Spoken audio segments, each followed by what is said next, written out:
La capacidad de difusión pulmonar entonces depende del coeficiente de difusión de un gas, del área superficial de intercambio y del grosor de la membrana.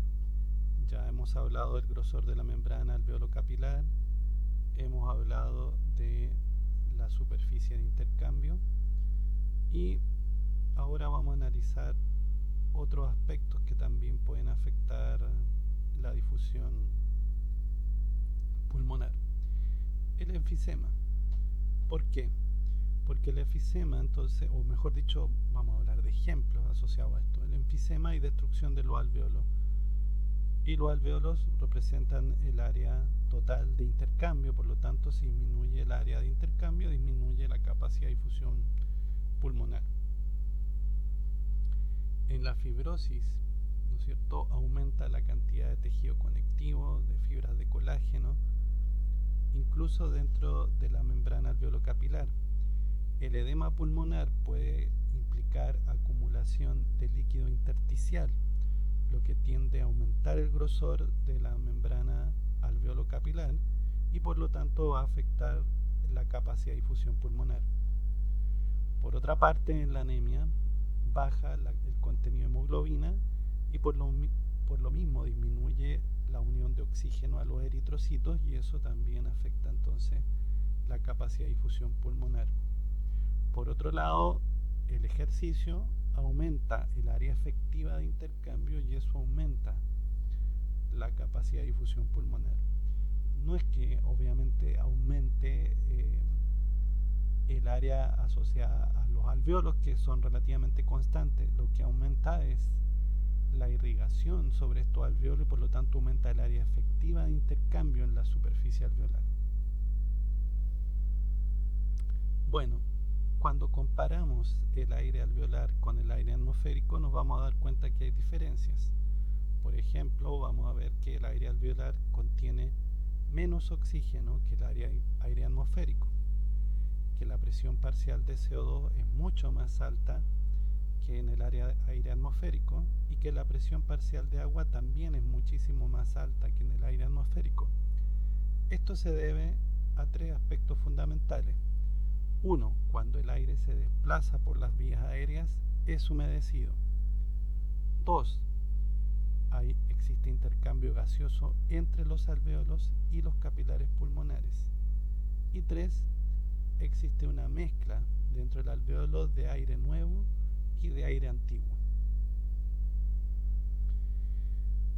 Bueno, para entender cómo se produce el intercambio gaseoso habíamos dicho que uno de los factores eran los gradientes de presión de estos gases. Entonces, a nivel alveolar, es decir, en la respiración externa, lo que vamos a ver es que el oxígeno se mueve desde el aire alveolar hacia la sangre capilar debido a su gradiente de presión. Como ustedes ven, la presión parcial de oxígeno en el alveolo es de 104 milímetros de mercurio. En cambio, en la sangre capilar es solo de 40 milímetros de mercurio. Por otra parte, el dióxido de carbono se va a mover desde la sangre capilar hacia el aire contenido en el alveolo, debido a que en la sangre capilar la presión parcial de dióxido de carbono es de 45, en cambio dentro del área alveolar la presión parcial es de 40 milímetros de mercurio. Entonces en ambos casos se mueven a favor de su gradiente. Ahora, debemos recordar que el dióxido de carbono es muy soluble en la sangre. Por esa razón, el gradiente de presión necesario para la difusión es mucho más bajo. Solamente hay 5 milímetros de mercurio de gradiente de presión.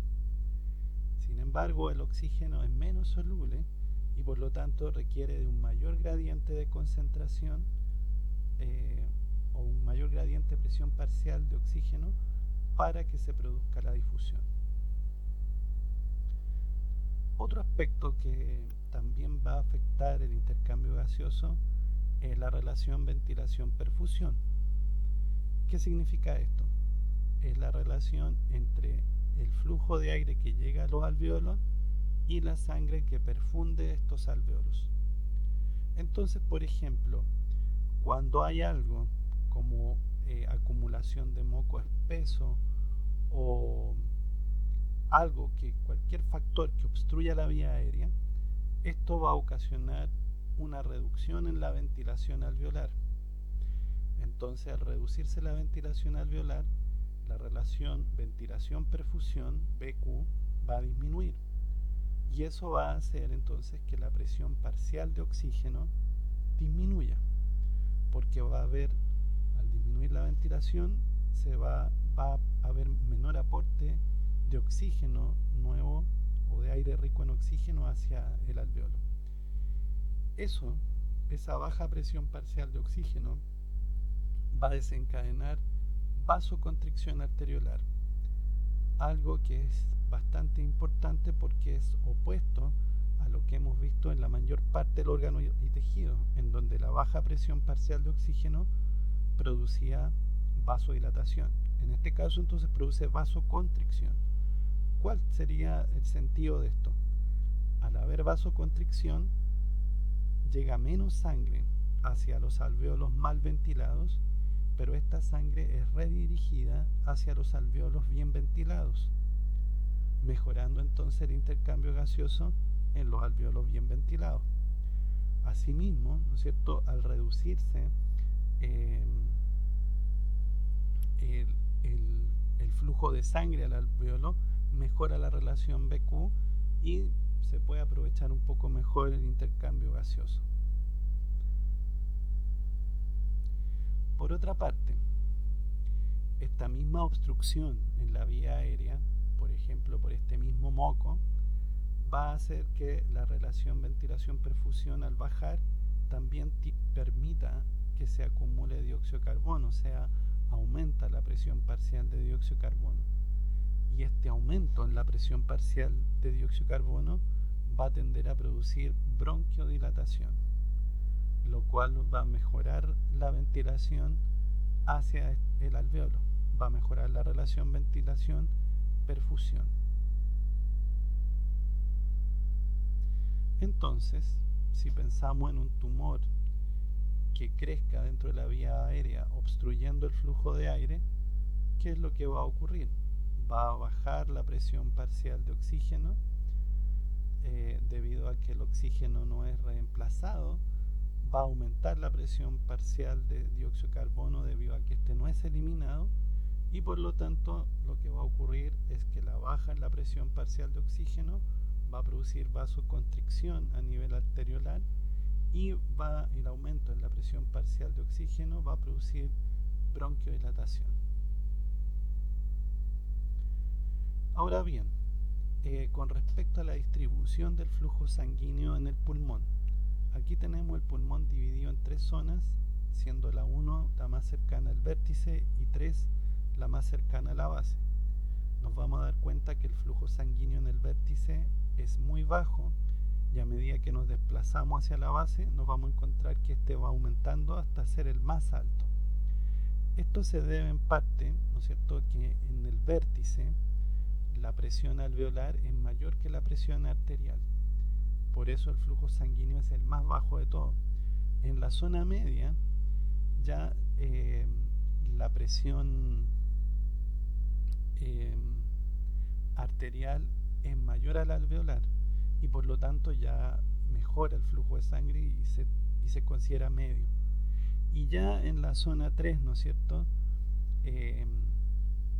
tanto la presión arterial como la presión venosa son más altas que la presión alveolar y por lo tanto el flujo es el más alto de todo.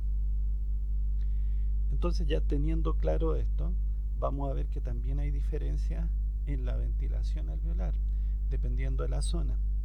Hacia el vértice vamos a tener la ventilación alveolar más baja y hacia la base vamos a tener la ventilación alveolar más alta. Esto va a traer como consecuencia que, dado que en la zona cercana al vértice el flujo sanguíneo es el más alto y la ventilación alveolar es la más baja, entonces la relación ventilación-perfusión, que es BQ, va a ser la más alta, 3. Esto va a hacer entonces que se alcancen las presiones parciales de oxígeno más altas y las presiones parciales de CO2 más baja. ¿Ok? Entonces podríamos decir que a mayor relación ventilación-perfusión, mayor va a ser la presión parcial de oxígeno y menor va a ser la presión parcial de CO2. Sin embargo, cuando nos vamos hacia la base, en donde el flujo sanguíneo es el más alto y la ventilación alveolar también es la más alta, la relación ventilación-perfusión es la más baja, 0.6. Esto hace entonces que la presión parcial de oxígeno a nivel arteriolar sea la más baja y la presión parcial de dióxido de carbono a nivel arteriolar sea la más alta de todas. Esto también lo podemos ver acá si comparamos estas zonas y las presiones parciales de oxígeno y de CO2. Por ejemplo, en el aire inspirado sabemos que la presión parcial de oxígeno es la más alta y la presión parcial de CO2 es la más baja. En cambio, en la sangre venosa vemos que la presión parcial de CO2 es la más alta y la de oxígeno es la más baja. ¿Y qué es lo que podemos ver acá? Que cuando nos movemos desde la zona 3, que tiene la ventilación-perfusión más baja, a la zona 1, que tiene la ventilación-perfusión más alta, nos vamos a dar cuenta que a medida que la relación ventilación-perfusión aumenta, va a ir aumentando la presión parcial de oxígeno y va a ir disminuyendo la presión parcial de CO2.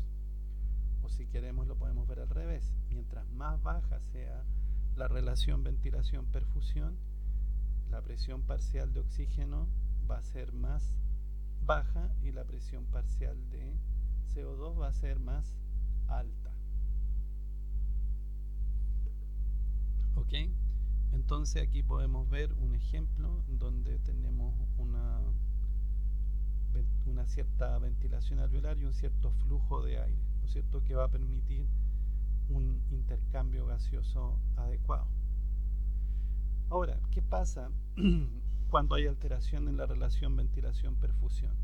Bueno, una posibilidad es que se corte completamente el flujo sanguíneo hacia un alveolo, o sea, que en este caso la perfusión sea cero. Si la perfusión es cero, la relación ventilación-perfusión es infinita. ¿Ok? Si en cambio, ¿no es cierto?, lo que tenemos es que se reduce la perfusión, se reduce el flujo sanguíneo hacia el alveolo, manteniendo constante la ventilación, vamos a tener un BQ elevado. Si por el contrario, ¿no es cierto?, se reduce la ventilación alveolar, manteniendo una perfusión constante, la relación BQ va a disminuir, va a ser baja. Y si se corta completamente el flujo de aire hacia un alveolo, o sea, si no hay ventilación alveolar, pero si hay flujo de sangre normal, entonces la relación BQ va a ser cero. Entonces aquí tenemos situaciones como, por ejemplo, una relación ventilación-perfusión normal sería de alrededor del 0,8. En este caso vemos que la presión alveolar, presión parcial de oxígeno alveolar es de 100 y la presión parcial de dióxido de carbono es de 40. Si miramos la presión parcial de oxígeno a nivel arteriolar también es de 100, o sea, es la misma que la alveolar, y la presión parcial del CO2 es igual que la presión parcial alveolar de CO2. Esto es porque a medida que se desplaza la sangre, ¿no es cierto?, y pasa por el alveolo, se va produciendo la difusión hasta que se alcanza la condición de equilibrio. Por lo tanto, la sangre que sale del alveolo está equilibrada con la presión parcial de oxígeno y dióxido de carbono del alveolo. Bueno, aquí tenemos un defecto en la relación ventilación-perfusión, que sería una obstrucción en la vía aérea, lo que se llama un cortocircuito. Aquí la relación ventilación-perfusión es cero y aquí se cortó completamente el flujo de sangre, lo que se llama espacio muerto, y aquí la relación ventilación-perfusión es infinita.